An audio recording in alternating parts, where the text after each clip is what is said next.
The wonderful team behind Civ 6 have issued this impossible save challenge, Race to the Stars, live on Steam right now.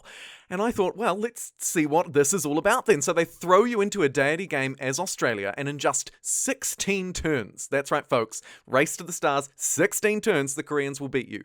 So it's Deity difficulty on quick speed, as I say, with the full anthology. Let's do it. Okay, so let's get our bearings. So we've started as Australia.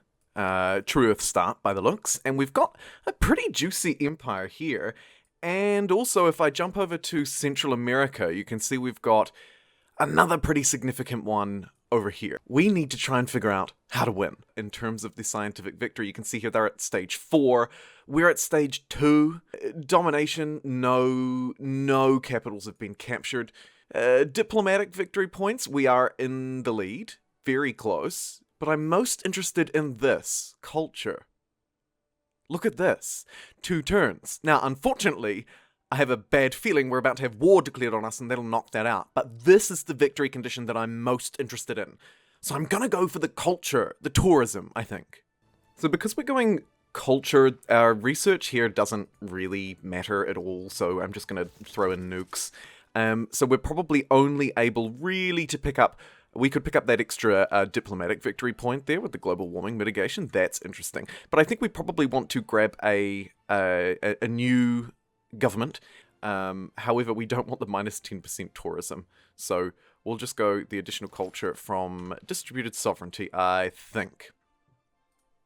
Now I have to look at my cities, and I want to try and win as quickly as I can, which means that a lot of the buildings in here, right, a broadcast center would be fantastic, but it's going to be kind of difficult to produce all of these buildings. So for the most part, I think I'm probably going to put my cities onto theatre square festivals, just to up my great person points. So we do have a few spies up here, and I'm pretty interested in trying to take this great work. Or potentially maybe we gain sources, which will only take a turn and then we have a better chance at it. 63 isn't bad. I'm also thinking let's see if we can do it. So 63% chance of success. It's only a 28% chance of failure. Pretty low chance of getting killed. We'll risk it. We'll risk it for the biscuit, I think. This will be our backup spy if the first risky one doesn't pay off. And I'm just going to keep sleeping these units because I have no intention of going to war or actually really even needing to use them. So they can all just sort of hush hush.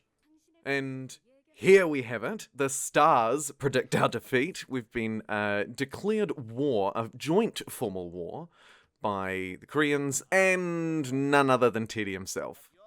Oh, and brilliant! We actually just immediately stole the javelin, which is wonderful news for us. Okay, so I did slip up a little bit. I accidentally ended the turn, so we've lost a turn along the way, but that's all good. I'm still very confident we can beat this.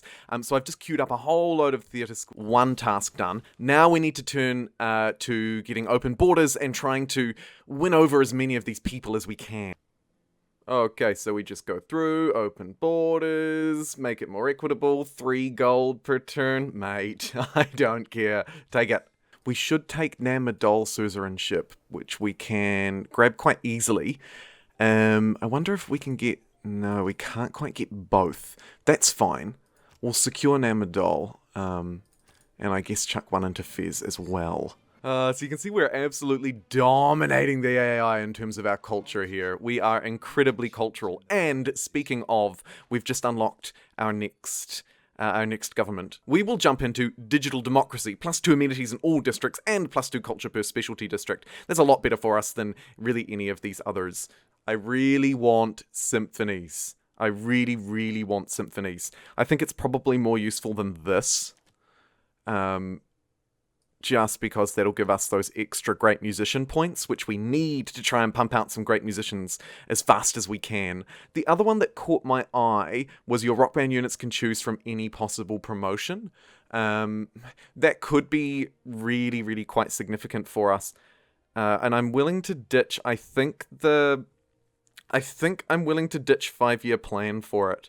1,208 and 874 tourism. See it? We've got an instant jump in our culture. Massive boost to our culture there. Okay, next part of the strategy is to get purchasing rock bands. I could have been doing this a bit earlier, so if you're following along and you want to recreate this, I think you can shave off a couple of turns from this playthrough. Anyway, rock bands, 465 faith. We can start buying them right here in these cities. We may as well use our faith. There's not a lot more we can actually do with it at this point. Ooh, so one thing that we should be doing here also, tip for the wise, is to have a look at our trade routes. Who are we trading with? Because if there's someone we're not trading with, we should definitely get a trade route to their empire.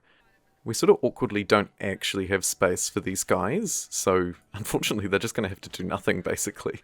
I mean, the musicians are fine, but the rest, not a lot. So you can see here that we can sort of game these promotions around districts.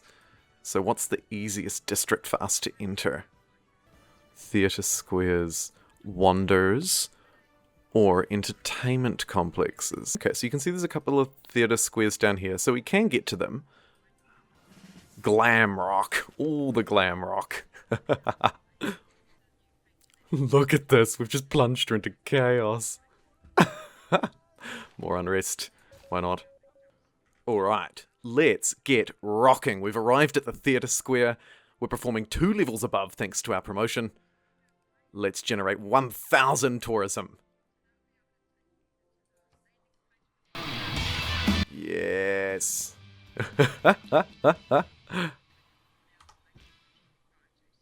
50 album. Gig number 3. Performance by Major Princess. Whoa, they're legend. Civilizations within 10 tiles receive 50% of the tourism from this concert. I mean, that's not actually that much more helpful. Right, let's rock. All the rock. Oof, yikes. Oh my goodness. The random culture victory. There it is, folks. There it is. The results of this challenge. The quote-unquote impossible challenge. How good. We did it. We did it. You can see us, I mean, buildings constructed is not that interesting. Look at our culture just surge up from really around 700 to, it doubled, really. It went to 1,400 just through our changed management. I mean, that is just outstanding. That is really, really outstanding. I just think that's so fun. And I'd really like to say thank you to the developers, to Civ 6, to Firaxis, to the team, because challenges like this are really fun, and it's a really cool thing to do. So massive shout out to them for doing that. So much for watching. Please do leave a like rating if you enjoyed, and consider subscribing for more top quality Civilization content. I'll see you in the next one.